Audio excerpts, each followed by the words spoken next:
السلام علیکم۔ ہر راز کسی پہ کسی وقت کبھی نہ کبھی ظاہر ضرور ہو کے رہتا ہے، اس لیے بدی کا بیج مت بویا کیجیے کیونکہ وہ ضرور اگے گا۔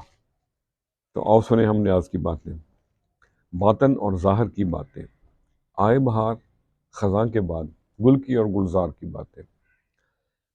مولانا رومی کا ایک قول ہے، میں نے خدا سے کہا کہ میں تجھے جاننے سے پہلے مرنا نہیں چاہتا، اور جواب کیا ملا؟